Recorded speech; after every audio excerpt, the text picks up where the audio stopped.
towards something like the Lucas. Yeah, I agree. It's a mix of good offense and defense. Oh, they still got they go for the CC. So yep, CC, there it is. Oh.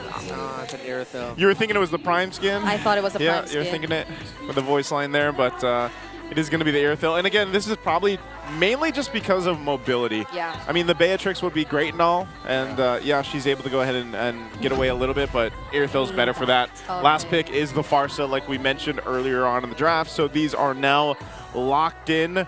What are we leaning towards here, Renmar? Is it still Team Falcons you mentioned? Yeah, I'm a big glue guy, so I like the draft here of Team Falcons, and not just because I'm a Falcons guy. No. Falcons is 5. Falcons in 5. We go as long as they're a bird. Finally, that's your thing. Well, it's the first match of our triple header. Once again, Saturday here, MPL Philippines Season 15. It's the Battle of the Titans in a best of 3 already. Game number 1. Welcome Which to team Mobile will get Legends. the first blood in the series? Will it be Team Liquid Philippines or Team Falcons? So the starter for Falcons in the orange buff is actually a fast leash.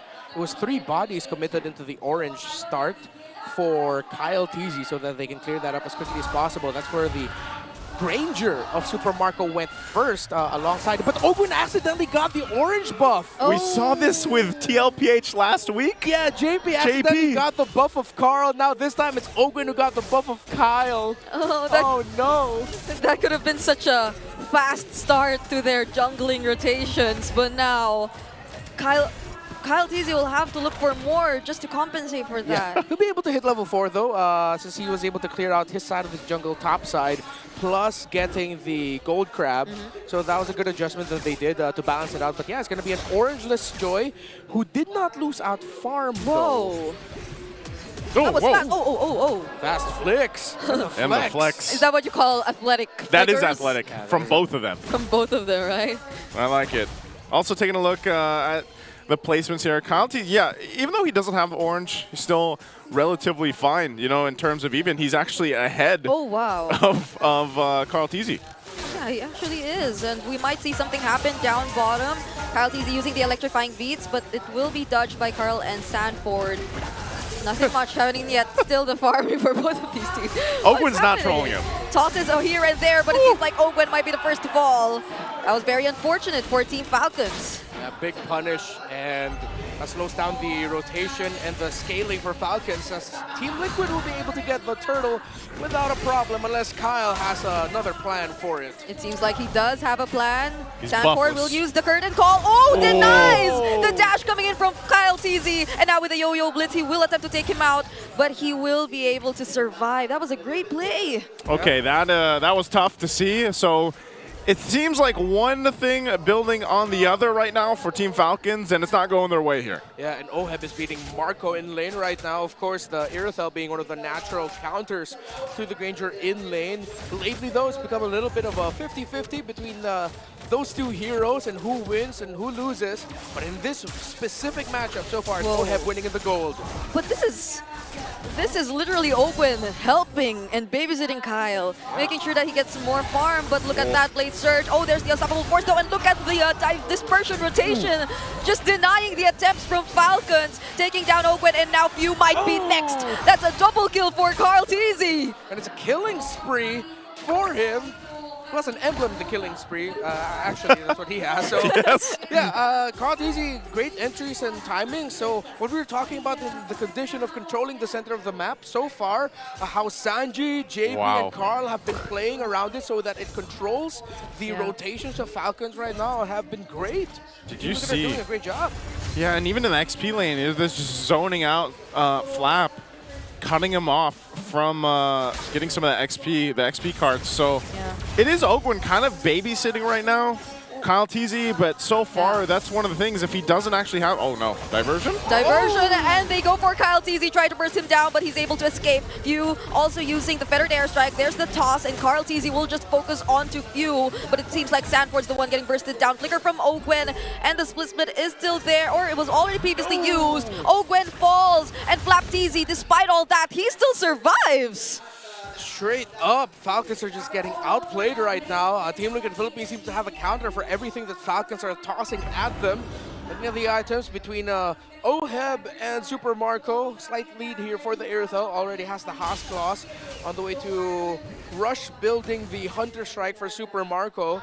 So despite Falcons having a good lineup and skills up at the mid-game, they might need to wait a little bit more to hit their power spikes as Team Liquid Philippines have set the tempo for majority of it. This turtle might change the fortunes of Falcons though if they can steal it and get a kill or two without losing a lot. Yeah, but these are 4 members from Team Liquid Philippines. Sanford doing the zoning, flaptz trying to find his way in. JP already uses the glorious pathway though, but this might be a referee battle, and KyleTZ will succeed. View takes down Sanford, and JP will go next. flaptz will be trying to escape, and he successfully does. No trades for Team Liquid. Good fight. Good fight for Team Falcons, able to go ahead and get a couple of kills, and then Kyle swoops in and gets the turtle. Yep, exactly what we were talking about though. That for Team Falcons, they need to get a big win. And Sanji! Oh, a dispersion rotation followed by a blade surge just to burst down Kyle. View and flaptz are here, but Team Liquid, they're running away. Ogwen though spots Sanji. Will they still go for it? flaptz half HP now. He will be using the split, but that won't make him escape. That's why Sanji's the low yi master in MPL Philippines. How he used the diversion right away after the previous turtle, immediately going to the purple buff area to give vision for KyleTZ to set up the kill onto Kyle. And with that, I mean, Team Falcons was able to go ahead and stop some of the build up in the lead all around for tlph, but they also now lose that first turret on the top side, and they have to have an answer for that kind of setup potential. Not only the diversions coming out from Sanji, but also just the fact that KyleTZ is able to pump out so much damage, and that he's 4-0 right now. He is scaling so much faster than Kyle. Here's a diversion again. They know the buff is up. Oh, he still got it? He didn't. Okay.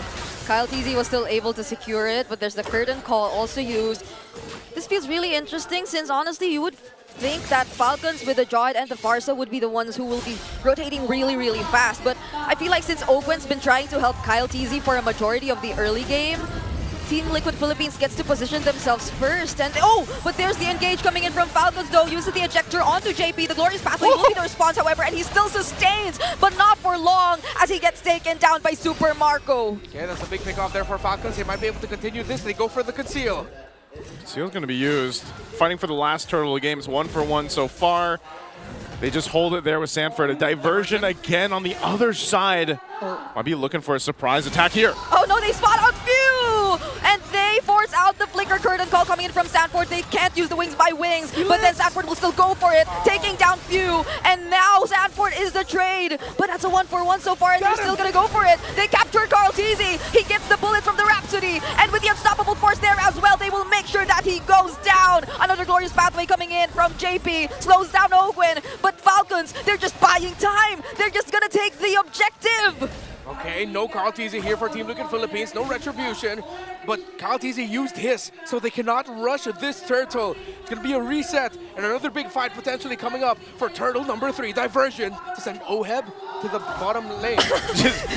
Send him, you know what, forget the turtle, go push the lane. All right, flaptz split, almost getting bursted down, and without KyleTZ to contest, Falcons will secure this turtle.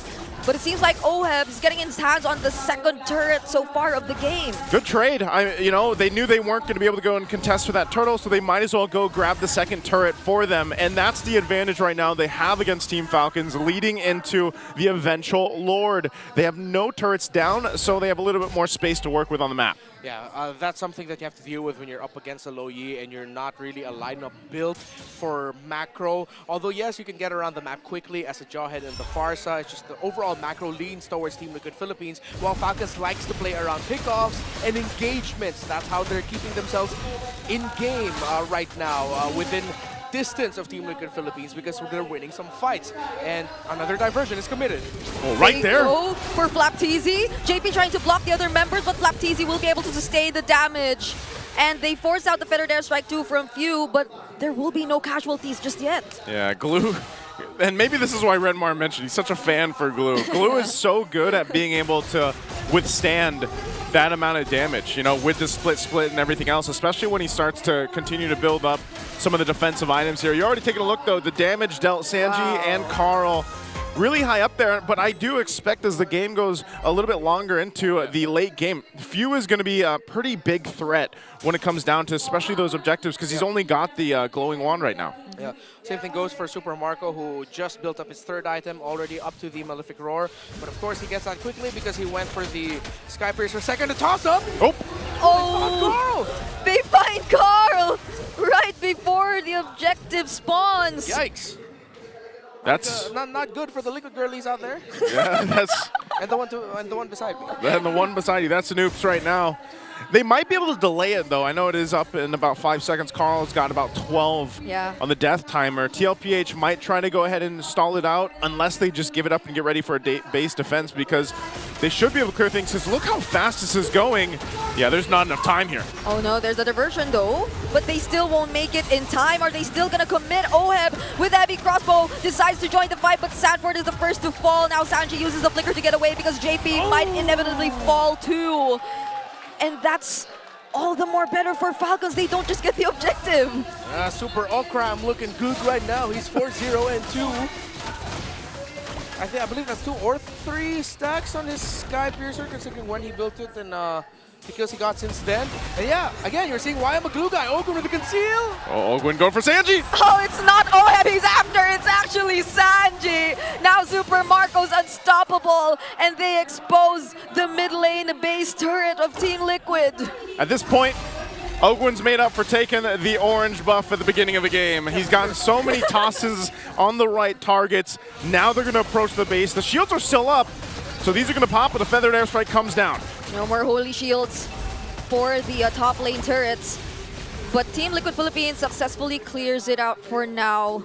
But this is a really interesting turn of events. Earlier, it was just Falcons seemingly trying to defend and play very disciplined, but it's all aggro from now. It's all aggression. Yeah. The majority of the game so far has actually just been determined by really good calls and surprising plays by any of the two teams. There's no clear moment that you could call a massive error for anyone, no big mistake. It's just been two teams playing really damn good MLBB, and lately it's been Team Falcons with Super Marco now bulletproof, 502. So Oheb is deathless as well, but we're starting to feel as to why I was kind of iffy about this Irifel. All right. Ogwin? Ogwin successfully still gets a toss, but that's JP. It's quite tanky. Now he responds with a glorious pathway and separates himself from the rest of the members of Team Liquid. But the vengeance won't help Sanford survive that. Carl Easy and Oheb, though, they find themselves right behind some of the members of Falcons. Oh no, Marco, But will they decide to go for it? They find Super Marco and burst him down just like that. But Kyle Teasy with the response. Carl Teasy, will he decide to engage this? Oheb will successfully retreat, but Sanji still looks for another kill. They could get another. They're going to get him. Carl Teasy looking for a few, and for some reason Sanji survives. Oheb instead will become the trade. Oh man, the back and forth. And Sanji, he just wants to go home. But it's a double for Kyle Teasy. This is the kind of MLBB I like. MLBB for the streets, just fighting. It's scrappy, it's smart, it's surprising, it's crafty. It is the clash of the titans. That's for the streets, man. You know, it's a different kind of land of dawn we're seeing in this game one. tlph and Team Falcons, we mentioned it's a battle of titans. We know some of the stakes already in week 5. If tlph wins the series, they're one step closer to locking in a spot already for the playoffs, but Team Falcons is definitely making them work for it. They're gonna have control of this Lord right now. tlph will get in position. They do have the diversion. flaptz already taken a couple shots. All right, flaptz will try to latch Diversion? onto Carl Teasy, and he successfully does so after he zones him out. But Few anticipates everyone else. Sanji gets bursted down, and it's a trade for the mid laners. But Oheb, unfortunately, will fall next. Now flaptz still on the zoning, gets to successfully distract Kyle Teasy. And now another successful toss onto Sanford 2, and they triple for Super Marco, now only leaving JP alone to defend. Team Liquid thought that they could find another great diversion, but the golden gold Few was ready for them. Conceal from JP, trying to buy some time, but there's a minion alongside the Falcons, and they gain access to the base and successfully claim game number 1. Bulletproof